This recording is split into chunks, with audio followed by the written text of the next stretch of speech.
Valentine's Day didn't break me because I was alone. It broke me because I realized I'm the reason I keep ending up alone. And today, for the first time, I couldn't outrun that truth.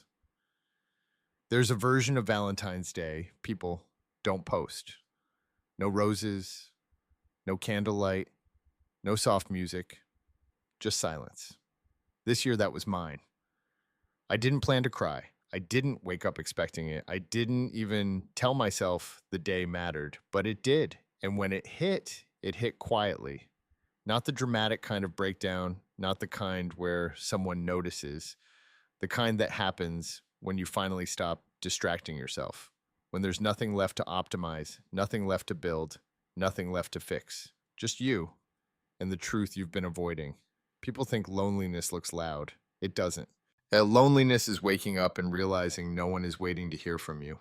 Loneliness is watching the world post heart emojis like they're mandatory while you sit there feeling like an observer in your own life. It's not even pain at first, it's numbness. And numbness is worse because you can't argue with it. You can't outthink it. You can't work harder and make it go away. You just sit in it and pretend you're fine. I sat in it longer than I expected. Phone face down, room quiet, the world moving on without me. And then it happened.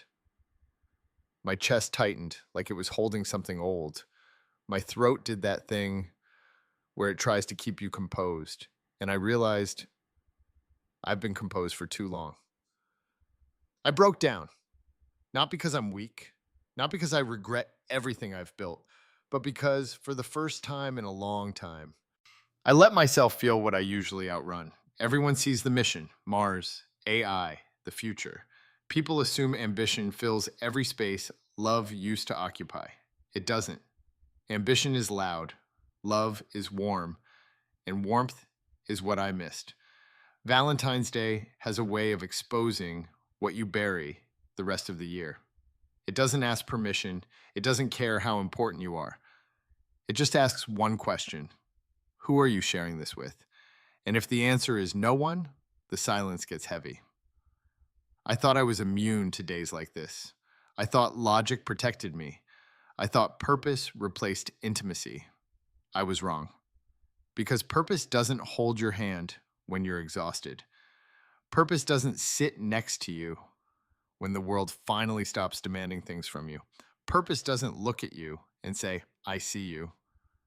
Today, that hit me harder than I expected because I realized I've been building futures for everyone while quietly losing my present. I remembered her today. Not in a dramatic way, not in a way that demanded action, just a memory that wouldn't leave. The way she used to look at me like I wasn't a headline, the way she listened without trying to fix me, the way she could tell when I was gone, even if I was sitting right in front of her. She wasn't perfect in some fantasy way. She was perfect in a rare way. She was real, and real is rare. I didn't lose her in one moment. I lost her slowly. In every missed call, I said I'd return later. In every conversation I half listened to while thinking 3 moves ahead.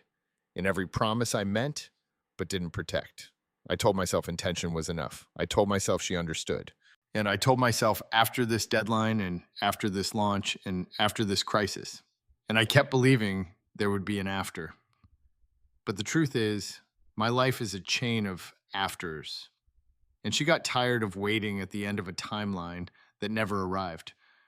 The thing Gen Z understands better than older generations is this: emotional absence is louder than any words. You can't good morning your way out of neglect. You can't I love you your way out of not showing up. And I didn't show up the way she deserved. Not because I didn't care, because I thought caring was the same as being present. It's not. Caring is a feeling. Presence is a decision. And I kept deciding everything else. I used to think love was something you fit into the margins, like a reward you earn after you've done the hard work. But love doesn't want your leftovers. Yet love doesn't want the version of you that's only available when the world stops asking for you. Love wants you, the real you, not just the successful you. And I didn't know how to give that without feeling like I was losing something. That's what people don't talk about when they talk about ambition. They make it sound heroic. They make it sound like a clean trade. Sacrifice now, enjoy later. But later isn't guaranteed. And the things you sacrifice aren't always recoverable. Some people don't come back. Some connections don't reboot. Some versions of life close quietly while you're busy chasing the next objective. Valentine's Day made me face something uncomfortable.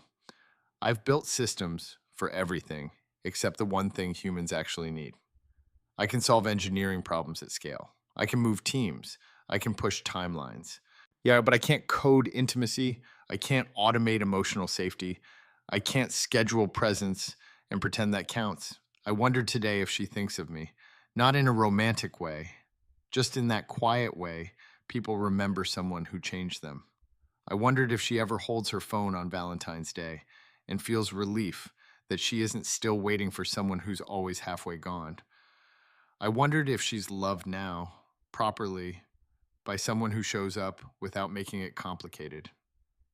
And that thought hurt, but not in a bitter way, in a clean way, the kind of pain that tells you the truth.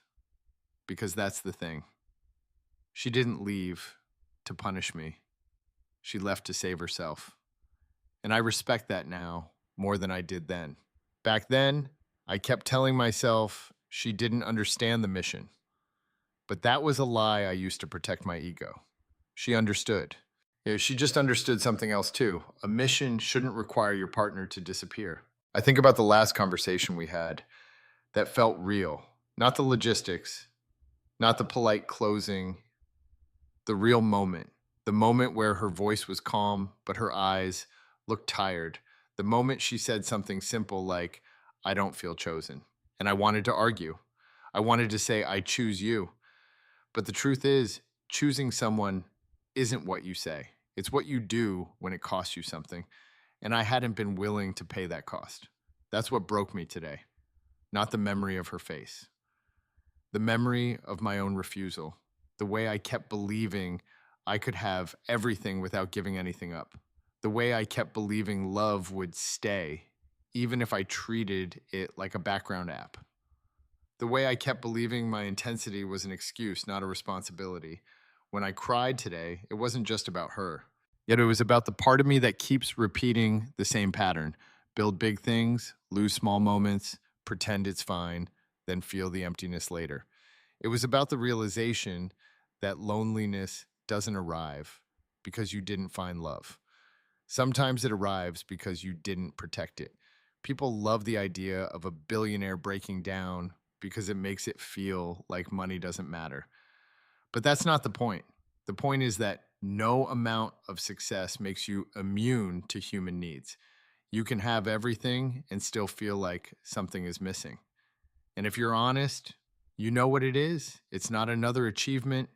It's closeness. It's being seen. It's being held without having to perform. That's why Gen Z is tired. You've watched the world reward performance and punish vulnerability.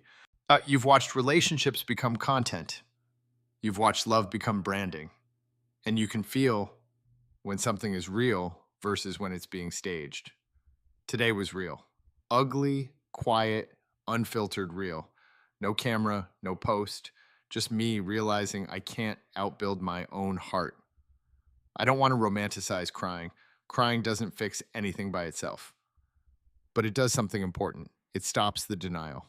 It ends the internal argument. It forces you to admit what you've been pretending isn't true. And what I admitted today is simple. I miss being loved in a way that feels safe. I miss having someone who knows me without needing me to explain myself. I miss belonging to something that isn't a mission.